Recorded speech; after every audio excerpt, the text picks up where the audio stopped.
আজকে আমাদের পূর্ব নির্ধারিত অবস্থান কর্মসূচি থেকে আমরা মাননীয় প্রধান উপদেষ্টা কার্যালয়ে পদযাত্রার কথা ছিল, প্রশাসনের সহযোগিতায় সেটা আমরা করি নাই, কিন্তু আগামীকাল আমাদেরকে পারবেন না। আজকে আপনাদের পরামর্শ, আপনাদের কথা বিবেচনা করে আমরা সেটা পরবর্তীতে র্যালিতে সমাপ্ত করেছি।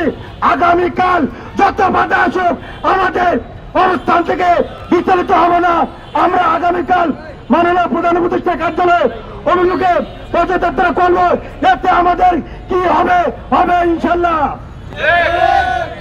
আমরা জানেন হয়তো মাননীয় প্রধান উপদেষ্টা কার্যালয়ে দেশের সরকারের কোন সচিব আছেন, তা না হলে 2টি সুপারিশ এখনো কেন কার্যকর হচ্ছে না।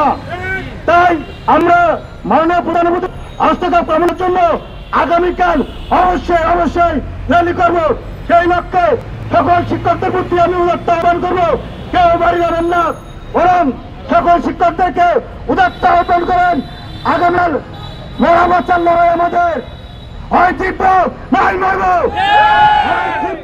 নাই মারবো, তাও চারটে করেন না, ঘরে তুলবেন ইনশাল্লাহ।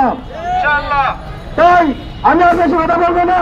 এখন আমাদের এটা তার বুঝে মনে হয় আমরা বিগত 1.5 যুগের বেশি ধরে যাতে প্রেস ক্লাব আন্দোলন করি শান্তিপূর্ণভাবে, যার কারণে আমরা চাই না আমরা শিক্ষক শান্তিপূর্ণভাবে প্রশাসনের সহযোগিতায় আমরা যেন আমাদের সমাধানটা টানতে পারি।